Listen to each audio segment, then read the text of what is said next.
లో ఆంధ్ర ప్రాంతంలో అల్లూరి సీతారామరాజు పుట్టారండి.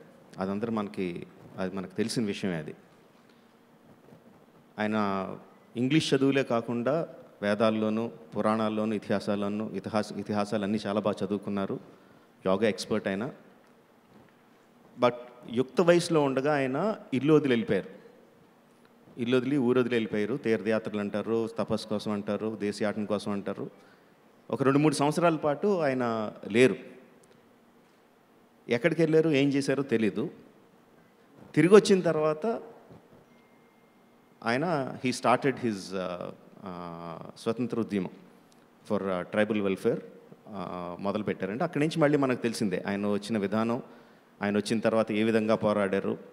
ఆయన గెరిల్లా వార్ఫేర్, పోలీస్ స్టేషన్ కొట్టడం, గన్స్ తీసుకోవడం, ఒక జనాలను ఉత్తేజపరచడం, ఇదంతా మనకు తెలిసిందే. తర్వాత he attend మార్టర్డమ్ at N young age.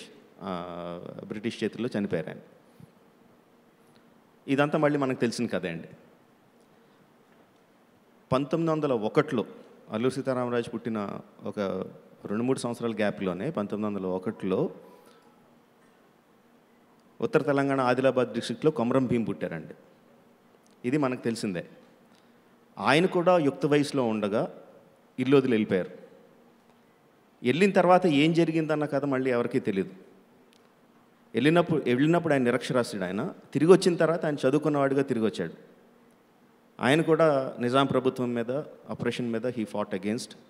ఆయన ట్రైబల్ వెల్ఫేర్ కోసం పోరాడాడు, ట్రైబల్ స్వతంత్రం కోసం పోరాడాడు ఆయన.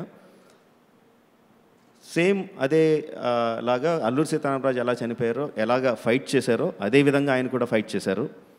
గెరిల్లా వార్ఫేర్, పోలీస్ స్టేషన్ల మీద దాడి చేయడం, గన్స్ తీసుకోవడం, ప్రజలను ఉత్తేజపరచడం, సేమ్ అలాగే బ్రిటిష్ చేతుల్లో చనిపోయారండి. అది నాకు చాలా కోయిన్సిడెన్స్గా వాళ్ళిద్దరు చరిత్ర చదువుతున్నప్పుడు ఒకే టైంలో పుట్టడం, ఒకే టైంలో వెళ్ళిపోవడం, వెళ్ళిన తర్వాత ఏం జరిగిందో తెలవకపోవడం, తిరిగి వచ్చిన తర్వాత ఒకే విధానంలో అగెయిన్స్ట్ ఆపరేషన్ ఫైట్ చేయడం అనేది నాకు చాలా ఇంట్రెస్టింగ్గా, చాలా ఎక్సైటింగ్ ప్లాట్ పాయింట్గా అనిపించింది. So that is what we are placing our film, our story on. ఇద్దరు స్వతంత్ర పోరాటంలో పాల్గొన్న ఇద్దరు మహావీరులు, చరిత్రలో ఎప్పుడూ కలవని వాళ్ళు, ఒకరికొకరికి సంబంధం లేని వీరులు, నిజంగా మనకి తెలియని టైంలో వాళ్ళిద్దరూ కలిసి ఉంటే, ఒకళ్ళకొకళ్ళు ఇన్స్పిరేషన్ అయ్యి ఉంటే, తర్వాత కాలంలో వాళ్ళు ఏ విధంగా బ్రిటిష్ మీద లేకపోతే నిజాం ప్రభుత్వం మీద పోరాడుతున్నారో ఆ క్యారెక్టరైజేషన్ ఒకళ్ళ మీద వాళ్ళ మధ్యన ఏర్పడిన స్నేహం ద్వారా ఏర్పడి ఉంటే అన్నది నాకు చాలా ఇంట్రెస్టింగ్గా, చాలా ఎక్సైటింగ్గా అనిపించిందండి. So that is what we are basing our story on.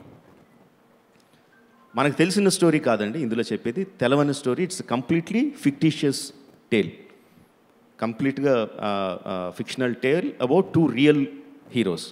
That is what the story is about. We are mounting this on a very large scale andi. Chinna scale kaadu. I don't like anything to be small. Everything will be laid on a big platform. So idu kuda the same big platform lo meeda untundandi. And we had to do a lot of research. ఆ 1920 ప్రాంతంలో జరిగిన కథ కాబట్టి, ఉత్తర భారతదేశంలో జరిగిన కథ. So దాని మీద చాలా రీసెర్చ్ చేయాల్సి వచ్చింది. ఆ రోజుల్లో ఏముండేది, లైఫ్ స్టైల్, జీవన విధానం ఎలా ఉండేది, కాస్ట్యూమ్స్ ఎలా ఉండేది, జనాలు ఎలా ఉండేవారు, మాట్లాడే విధానం ఎలా ఉండేది, వర్తకం ఎలా ఉండేది. We had to do a lot of research. అందుకని 2 రోజులు పట్టింది సినిమా స్టార్ట్ చేయడానికి. So we got everything ready. ఆ తర్వాతే మొదలుపెట్టాం. అండ్ ఇలాంటి స్టోరీకి, ఇంత పెద్ద హీరోస్ ఉన్న స్టోరీకి we also need the supporting characters to be very big. చాలా స్ట్రాంగ్ సపోర్టింగ్ కాస్ట్ ఉండాలండి. And we're very happy to have a very strong supporting cast. Ajay Devgn garu has accepted to do a very strong role in the film. ఆయనకి వెళ్ళి కలిశాను, ఏగప్పుడు పరిచయం ఉంది ఆయనతో, ఇలాగ message పెట్టాను ఒకసారి కలవాలని.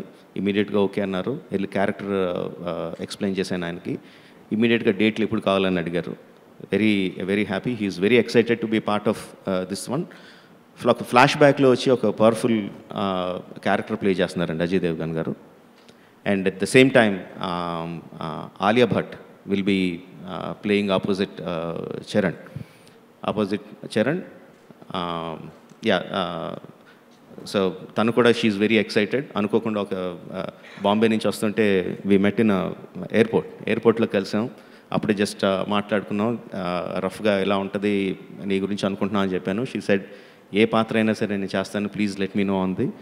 So further we had talks with her. She is very excited about the character that she is playing. And Alia Bhatt is playing opposite Charan. And Daisy Edgar Jones, she's a fantastic actress, very beautiful young lady, and she will be playing opposite Tarak Pakkan tanu chestundi. And Samudrakani garu is playing one more character, ayana backbone la untaru cinema lo. So we had a very strong supporting cast. Anta manchi story ki anta manchi supporting cast dorikinanduku I am very very happy. And the main thing is ముందు working title కింద అనుకున్నామండి, ఆర్ఆర్ఆర్ అనే working title. But distributors దగ్గర నుంచి, fans దగ్గర నుంచి, అందరి దగ్గర కూడా చాలా బాగుంది, ప్లీజ్ దాన్నే టైటిల్ కింద పెట్టండి అని చాలా ప్రెషర్ వచ్చింది. దెన్ వి థాట్ ఎలాగ ఆర్ఆర్ఆర్ అని ఎలాగ పెడతాం అసలు ఇది అని చెప్పి then we thought about it. And we thought okay, RRR will be the common title for all the languages. Obviously will be making this in all the languages. And RRR it will be common title, అన్ని లాంగ్వేజెస్లోనూ RRR will be the common language. దాని తాలూకు expansion we have fantastic expansions for each language. హిందీలో ఒక title ఉంటుంది, తెలుగులో ఒక title ఉంటుంది, తమిళ్లో ఒకటి ఉంటుంది, మలయాళంలో, whatever language we are doing ఒక్కొక్క లాంగ్వేజ్లో ఒక్కొక్క టైటిల్ ఉంటుందండి. But the main title will be RRR. Will be referring to the film as RRR only. So అది కూడా అనౌన్స్ చేద్దాం అనుకున్నాం. బట్ అగైన్ వీ థాట్ ప్రజల దగ్గర నుంచి వెన్ ఆర్ఆర్ఆర్ అని మామూలు హ్యాష్ ట్యాగ్తో పెట్టినప్పుడే చాలామంది రకరకాల సజెషన్స్ పంపించారు, ట్విట్టర్లో కానీ, ఫేస్బుక్లో కానీ, పర్సనల్గా కానీ, కలిసినప్పుడు కానీ. So we thought why not let's invite from the people itself. అంత ఎక్సైటెడ్గా వాళ్ళు పంపిస్తున్నప్పుడు వాళ్ళని పంపించినాయండి. So we're inviting the expansions of RRR from the people. If it is better than what we thought we will go for that title. But as far as it, today we are announcing the film title to be RRR itself. The expansions we are inviting from the people. So that is the basic information I want to give you. Of course, I know there will be a lot of question and answers. We will be open to question and answers. We'll come to that. And so I'm giving the mic to the next one. So na cinema lo meeku telisina Alluri Sitaram ga ఇంకా మారకముందు the younger version of Alluri Sitaramaraju is being played by Charan. And the younger version మీకు తెలియని Komaram Bheem will be played by Tarak. So I'm so happy that I could get both of them into the characters, into my characters. So happy. And I'm giving the mic to my younger Sitaramaraju. Thank you sir. అందరికి నమస్కారం అండి.